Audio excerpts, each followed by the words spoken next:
नमस्कार, आप देख रहे हैं प्राइम टीवी। मैं हूं आपके साथ अब्दुल करीम। खबरों की शुरुआत करते हैं। अयोध्या के बीकापुर क्षेत्र में कुछ लोगों ने दिन दहाड़े जिला पंचायत सदस्य अवतांश कुमार तिवारी सिक्कू को गोली मार दी, जिसके बाद लोगों ने उन्हें घायल अवस्था में अस्पताल में भर्ती कराया। हालांकि अभी वो खतरे से बाहर बताए जा रहे हैं। वहीं मौके पर पहुंची पुलिस ने घायल जिला पंचायत सदस्य की तहरीर के आधार पर 5 लोगों के खिलाफ मामला दर्ज कर लिया है। पुलिस का कहना है कि जमीनी विवाद के चलते बदमाशों ने इस घटना को अंजाम दिया। फिलहाल पुलिस आरोपियों की तलाश कर रही है। बीती रात में लगभग 12 बजे ये सूचना दिया। जब वो रात में फैजाबाद शहर से अपने गांव की ओर लौट रहे थे तो कनक मलेथू के पास लगभग 5 लोगों ने उनको रोका और उनमें से किसी एक व्यक्ति ने उनके ऊपर फायर किया, जो उनके बाएं कंधे के ऊपरी हिस्से को चीरती हुई निकल गई। इस सूचना पर तत्काल स्थानीय पुलिस मौके पर पहुंची और अवतांश तिवारी को लेकर जिला अस्पताल में लाकर एडमिट कराया गया। लगभग 1 घंटे के प्राथमिक उपचार के बाद उनको छोड़ दिया गया। पूछताछ में अवतांश तिवारी द्वारा यह बताया गया कि हमलावर 5 लोगों में 3 लोग बीकापुर के रहने वाले थे, जो राजकुमार वर्मा और अशोक वर्मा के परिवार के हैं। खबर लखनऊ से। जेई और नीट परीक्षा को स्थगित करने के लिए आम आदमी पार्टी छात्र विंग के कार्यकर्ताओं ने लखनऊ के परिवर्तन चौक चौराहे पर प्रदर्शन किया। ये प्रदर्शन CYSS के प्रदेश अध्यक्ष बंसराज दुबे के नेतृत्व में किया गया। वहीं इस मौके पर उन्होंने केंद्रीय मानव संसाधन मंत्री रमेश पोखरियाल निशंक के नाम डीएम को ज्ञापन सौंपा, जिसमें प्रदर्शनकारियों ने बताया कि कोरोना महामारी की वजह से छात्रों और उनके अभिभावकों में एक डर बना हुआ है। इस दौरान पुलिस और आम आदमी पार्टी विंग के बीच झड़प भी हो गई। इसके बाद पुलिस ने विंग के कार्यकर्ताओं को गिरफ्तार कर लिया।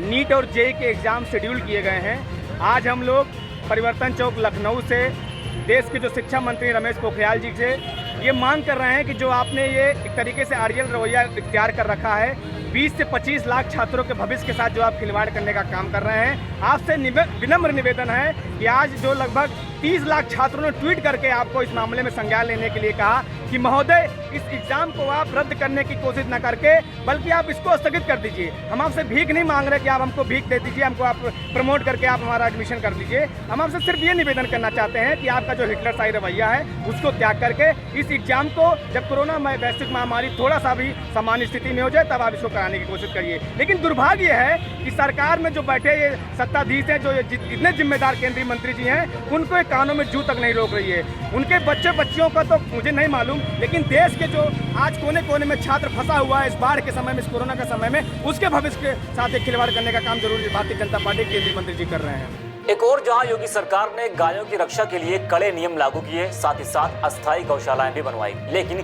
किसे पता था कि उन्हीं गौशालाओं में गाय भूख प्यास से तड़प कर मर जाएंगी।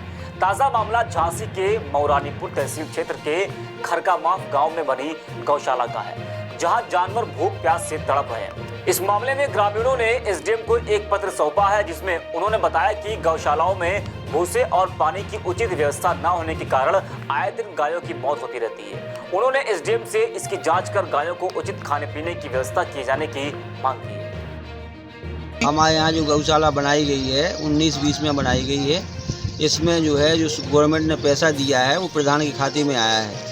उस पैसे का पूर्ण रूप से यहाँ पर सुरक्षा की व्यवस्था के हिसाब से उसको सुचारू रूप से उनने पैसा नहीं लगाया है। यहाँ पर जो हैंडपम्प लगाया गया है वो हैंडपम्प भी अपने घर ले गए हैं। गाय प्यासे मर रही हैं। भूसा का जो पैसा आया है वो भी अपने घर पर रखे हुए हैं। गाय को भूसा हम लोग गाँव वाले दे रहे हैं और सभी ग्रामवासी यहाँ पर आते हैं, गायों को व्यवस्था देखते हैं। जाली भी निकाल ले गए हैं। यहाँ खम्मा भी जो 6 फुट पर लगना था उसको 12 फुट पर लगाया गया है। ये समस्या है ग्रामवासियों की। आगरा में जीआरपी और आरपीएफ की संयुक्त टीम को मिली बड़ी सफलता हाथ लगी है। दरअसल एसपी रेलवे के निर्देश पर अपराधियों के खिलाफ अभियान चलाया गया, जिसके तहत रेलवे पुलिस ने 4 अभियुक्तों को भारी मात्रा में गांजे के साथ गिरफ्तार कर लिया है। बता दें कि जब्त किया गया माल करीब 3 लाख रुपए का है। फिलहाल पकड़े गए चारों अभियुक्तों के खिलाफ मुकदमा दर्ज कर उन्हें जेल भेज दिया गया। आरपीएफ और जीआरपी की 2 संयुक्त टीमों ने आगरा कैंट रेलवे स्टेशन के प्लेटफॉर्म नंबर 1 झांसी साइड से 4 अभियुक्तों को मैं 28 किलो नाजायज़ गांजे के साथ गिरफ्तार किया है।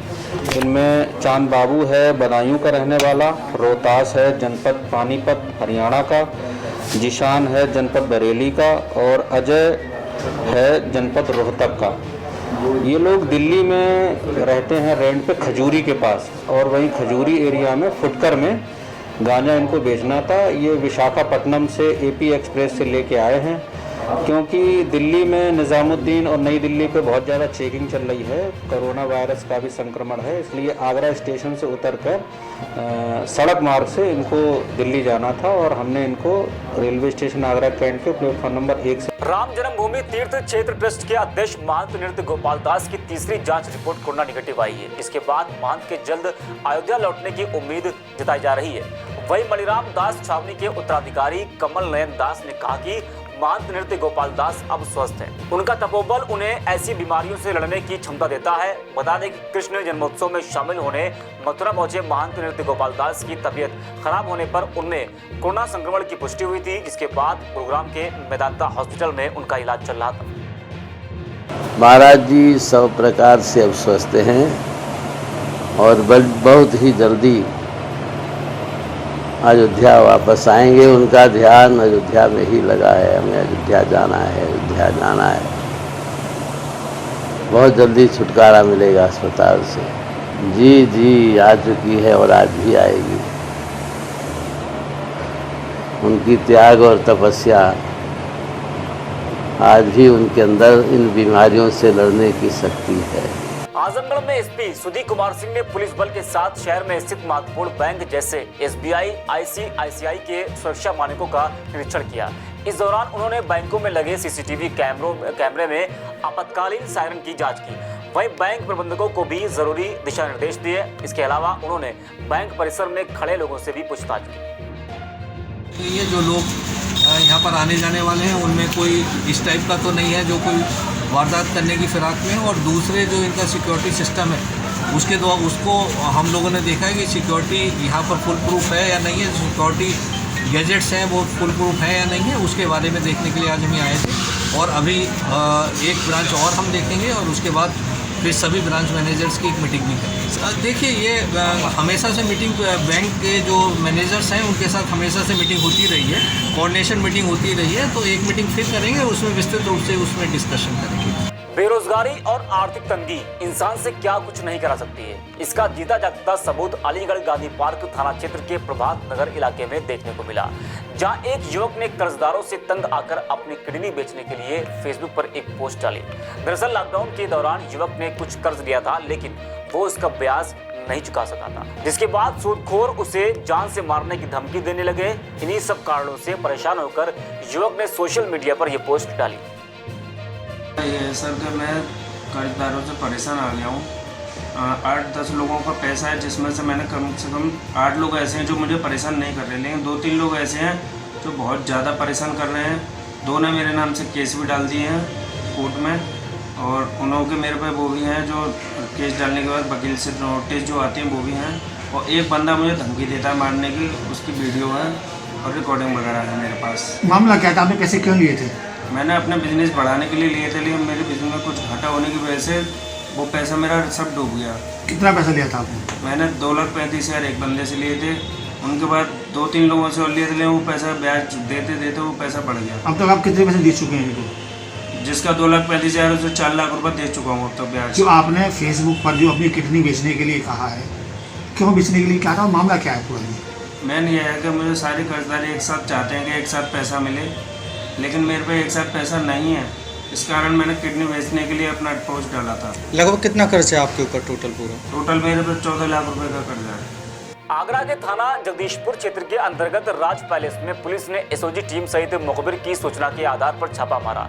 बता दें कि यहां पर मोटे स्तर पर लोग जुआ खेल रहे थे। वहीं पुलिस ने इस छापेमारी के दौरान मौके से 15 से 18 जुआरियों को हिरासत में लिया है, जिनके पास से मोटी रकम बरामद हुई है। फिलहाल पुलिस हिरासत में लिए गए लोगों से पूछताछ कर रही है। नहीं साहब, मुझे 81 के उद्यापन की जानकारी थी। अच्छा, उसी के लिए मुझे बुलाया गया था। तो पार्टी ऊपर जुआ करा रही थी, उसके बारे में कोई जानकारी नहीं है आपको? नहीं। क्या क्या बनवाने का ऑर्डर दिया था आपको? दाल बाटी चूरमा है, दाल बाटी चूरमा खीर। दाल बाटी चूरमा खीर उद्यापन के नाम पर कराया था। सुबह 50 आदमियों का भोजन तब हो गया था उद्यापन का। अच्छा, मतलब ऊपर ये पार्टी जुआ करा रही थी, इसके बारे में आपको कोई जानकारी नहीं थी? कानपुर में बीती रात पुलिस लाइन में बनी सालों पुरानी इमारत की छत अचानक धराशायी होगी। इसके मलबे में कई पुलिस कर्मचारी दब गए। इस हादसे के चलते पूरी पुलिस लाइन में हड़कंप मच गया। इस घटना की सूचना मिलते ही जिले के सभी अधिकारी भारी पुलिस बल के साथ मौके पर पहुंचे और तत्काल प्रभाव से बैरिकेडिंग लगाते हुए रेस्क्यू ऑपरेशन चलाया गया, जिसके तहत कई पुलिस वालों को मलबे से निकाला गया। इनमें से एक सिपाही शहीद हो गया, जबकि 3 सिपाही गंभीर रूप से घायल हो गए, जिन्हें अस्पताल में भर्ती कराया गया।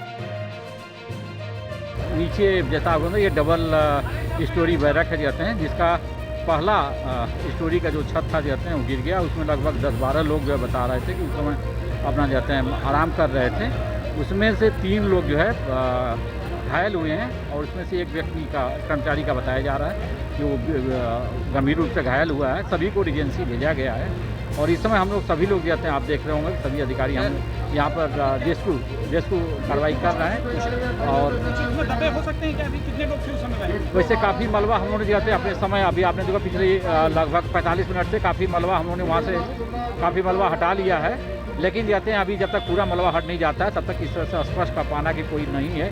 इस तरह से जाते हैं अभी हम, इसलिए पहले रेस्क्यू ऑपरेशन हम कर लेंगे, पूरा मलबा हटा लेंगे, तभी हम स्पष्ट रूप से बता पाएंगे। लखनऊ के बीकेटी थाना क्षेत्र में एक युवक ने बीटेक सेकेंड ईयर की छात्रा का अपहरण कर लिया। दरअसल युवक ने खुद को कोचिंग संचालक बताया और छात्रा को कोचिंग किट दिखाने के बहाने अपने साथ कार में बैठाकर ले गया। ये मामला जब पुलिस के संज्ञान में आया तो उन्होंने घेराबंदी करते हुए युवक को कार समेत पकड़ लिया। पुलिस ने पकड़े गए युवक के खिलाफ मुकदमा दर्ज कर उसे अपनी हिरासत में ले लिया है। एक राजू सिंह हैं जो मूलतः संत कबीर नगर जनपद के रहने वाले हैं और अस्थायी रूप से बीकेटी थाना क्षेत्र में रह रहे हैं। इनकी एक दुकान है रेलवे स्टेशन के पास में ही। रात्रि में एक व्यक्ति पिंटू सिंह नाम का है जो इसी स्थानीय थाना क्षेत्र का निवासी है, वो इनकी दुकान से कुछ सामान लेने लगा। साथ ही इनकी बेटी को बताया कि वह IAS और IPS की कोचिंग इत्यादि करवाता है, यदि आपको सिविल सर्विसेज की तैयारी करनी है तो मेरी गाड़ी में ये उसकी किट रखी है, सामग्री पाठ सामग्री देख सकती हो। तो जो बालिका थी वो पाठ सामग्री देखने के लिए जैसे ही उसमें गाड़ी में बैठी, ये उसके शीशा और दरवाज़ा बंद करके तेज़ गति से भगा ले गया। तुरंत ही वहाँ पर पास में जो पिकेट थी उसको सूचना दी गई और पुलिस की सक्रियता से इसको सकुशल बरामद कर लिया गया।